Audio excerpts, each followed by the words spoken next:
আসসালামু আলাইকুম। এটিএন বাংলা সংবাদে সবাইকে স্বাগত জানাচ্ছি অনামিকা হাসান পুনম।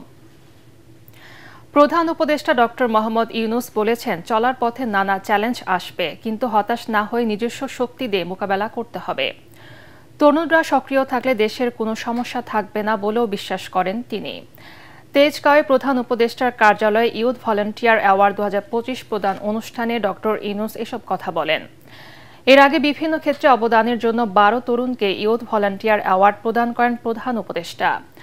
অনুষ্ঠানে যুব ও ক্রীড়া উপদেষ্টা আসিফ মাহমুদ সজীব ভুঁইয়া বলেন, সীমিত সম্পদ দিয়ে নিরলস কাজ করছে তরুণরা।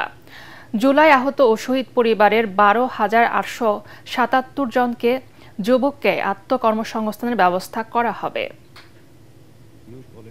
আমি যুব সমাজের প্রত্যেক সদস্যকে আহ্বান জানাই, তোমাদের মেধা, শক্তি ও সৃজনশীলতা দিয়ে সমাজের এবং দেশের উন্নয়নে ভূমিকা রাখো। তোমাদের সাফল্য কেবল ব্যক্তিগত অর্জনে সীমাবদ্ধ না রেখে অন্যদের জন্য অনুকরণীয় দৃষ্টান্ত করো। আমি বিশ্বাস করি, তরুণরা সক্রিয় থাকলে দেশের কোনো সমস্যায় আর অমীমাংসিত থাকতে পারে না। ফরিদপুর 4 সংসদীয় আসনের সীমানা পুনর্বহালের দাবিতে ভাঙ্গায় মহাসড়ক রেলপথ অবরোধের ঘটনায় বর্তমান ও সাবেক ইউপি চেয়ারম্যান সহ 90 জনের নামে মামলা করেছে পুলিশ। এতে আরও 100 থেকে 150 জনকে অজ্ঞাত আসামি করা হয়েছে। ভাঙ্গা থানার এসআই হাবিবুর রহমান বাদী হয়ে মামলাটি দায়ের করেন। মামলায় 1 নম্বর আসামি করা হয়েছে আলগী ইউনিয়ন পরিষদের চেয়ারম্যান মোহাম্মদ সিদ্দিক মিয়াকে। এরই মধ্যে তাকে গ্রেফতার করেছে গোয়েন্দা পুলিশ। ফরিদপুরের 4 আসনের ভাঙ্গা থেকে 2টি ইউনিয়ন ফরিদপুর 2 আসনের নগরকান্দা উপজেলায় সংযুক্ত করার প্রতিবাদে ঘোষিত অবরোধ কর্মসূচিতে আজ সড়ক মহাসড়কে যানবাহন চলাচল স্বাভাবিক রয়েছে। তবে রাস্তার পাশে অবস্থান নিয়েছেন আন্দোলনকারীরা। মহাসড়কে পুলিশ ও আনসার সদস্যরা দায়িত্ব পালন করায় যান চলাচলে কোনো ধরনের বিঘ্ন ঘটেনি।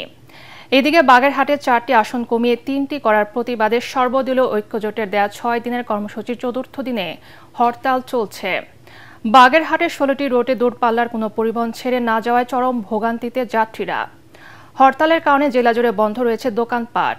বেলা বাড়ার সাথে সাথে জেলা নির্বাচন অফিস, জেলা প্রশাসকের কার্যালয় সহ গুরুত্বপূর্ণ দপ্তরের সামনে জড়ো হচ্ছেন হরতালকারীরা। দপ্তরগুলির প্রধান ফটক বন্ধ করে দেওয়ায় অচল অবস্থায় বাগেরহাট। পরবর্তী সংবাদ দেখার আমন্ত্রণ জানিয়ে এখনকার মতো শেষ করছি। এটিএন বাংলা সংবাদ ইউটিউবে দেখতে ব্রাউজ করে youtube/ATN বাংলা নিউজ। ধন্যবাদ সবাইকে।